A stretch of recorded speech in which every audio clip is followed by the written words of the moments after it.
আমরা অনেকে একাকিত্বকে অনেক ভয় পাই। আমরা জীবনে কখনো একা হয়ে যেতে চাই না, আমরা কখনো একা থাকতেও চাই না।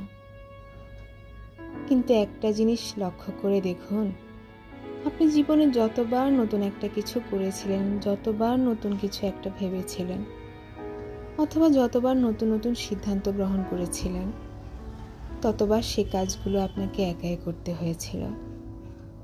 কারণ একটা মানুষ যতক্ষণ সে নিজেকে সময় দেয় না, ততক্ষণ সে নতুন কিছু একটা করেও দেখাতে পারে না।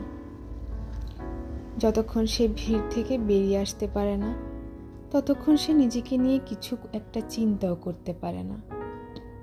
দেখুন, আজ হয়তো আপনারা অনেক বন্ধু বান্ধব পেয়েছেন বা আছে, আর তাই হয়তো আজ আপনি অনেক খুশি আছেন। কিন্তু ভবিষ্যতের কথা চিন্তা করে আপনি যদি প্রতিদিন নিজেকে খুব অল্প পরিমাণ সময়ও না দেন, তাহলে আপনার এই বন্ধুবান্ধবগুলো সবাই থাকলেও ভবিষ্যতে কিন্তু এদের সাথে আর এই গভীরতার সম্পর্ক থাকবে না। সবাই তাদের নিজের জীবন নিয়ে ব্যস্ত হয়ে পড়বে।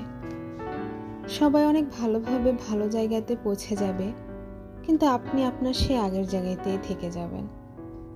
একটু লক্ষ্য করে দেখবেন, যে মানুষগুলো ভিড় থেকে একটু দূরে থাকে, বিভিন্ন সামাজিক অনুষ্ঠানে তারা খুব সহজে মানুষের সাথে কিন্তু মিশতে পারে না, তাদের কোনো বন্ধু বান্ধবও কিন্তু থাকে না। এই মানুষগুলো কিছুটা ম্যাজিক্যাল হ্যাবিট নিয়ে জন্মগ্রহণ করে। আর আপনি যদি এই মানুষগুলোর মধ্যেই কেউ হয়ে থাকেন, তাহলে শুনে রাখুন, সৃষ্টিকর্তা আপনাকে খুব স্পেশালভাবে তৈরি করেছেন। অন্য 10 জন মানুষের মাঝে যে শক্তিটা নেই, আপনি সেই শক্তিটা নিয়েই জন্মগ্রহণ করেছেন। কারণ অন্যরা কেউ একা থাকতে পারে না, নিজেকে সময়ও দিতে পারে না, নিজেকে নিয়ে ভাবতেও পারে না, আর আপনি সেই কাজটা করে দেখাচ্ছেন। আপনার সাথে কেউ কথা বলুক আর না বলুক, আপনি সবসময়ই ভালো থাকবেন।